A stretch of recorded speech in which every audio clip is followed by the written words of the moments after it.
Hello നമസ്കാരം, ഏവർക്കും പുതിയൊരിടിലേക്ക് Pavi care taker എന്ന ചിത്രത്തിൻ്റെ ഏറ്റവും പ്രധാനപ്പെട്ട OTT അപ്ഡേഷനാണ് ഇന്നൊരു വീഡിയോ ഭാഗത്ത്.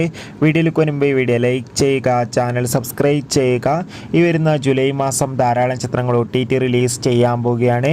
നമ്മുടെ ചാനൽ ഭാഗം പരിശോധിച്ചാൽ നിങ്ങൾക്ക് കാണാൻ വേണ്ടി സാധിക്കുന്നതായിരിക്കും. ദിലീപ്, ജോണി ആൻ്റണി, ധർമ്മജൻ എന്നൊക്കെ പ്രധാന കഥാപാത്രങ്ങളായ ചിത്രമായിരുന്നു പവി കെയർ ടേക്കർ. ചിത്രത്തിന് ഒരു ആവറേജ് അഭിപ്രായം മാത്രമായിരുന്നു സ്വന്തമാക്കാൻ വേണ്ടി സാധിച്ചിട്ടുണ്ടായിരുന്നത്.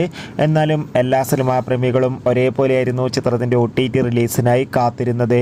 ഇപ്പോൾ ചിത്രത്തിൻ്റെ ഏറ്റവും പ്രധാനപ്പെട്ട OTT അപ്ഡേഷൻ ലഭിച്ചിട്ടുണ്ട്. ആ അപ്ഡേഷൻ മറ്റൊന്നുമല്ല, പവി കെയർ ടേക്കർ എന്ന ചിത്രത്തിൻ്റെ OTT അവകാശങ്ങളൊക്കെ മനോരമാക്സ് എന്ന OTT പ്ലാറ്റ്ഫോം സ്വന്തമാക്കിയെന്നും ചിത്രം ഇരുന്ന ജൂലൈ 26 OTT റിലീസ് ചെയ്യുമെന്നാണ് അറിയാൻ വേണ്ടി സാധിച്ചിട്ടുള്ളത്. എന്തായാലും കാത്തിരിക്കാം ചിത്രത്തിൻ്റെ കൂടുതൽ അപ്ഡേറ്റിനായി.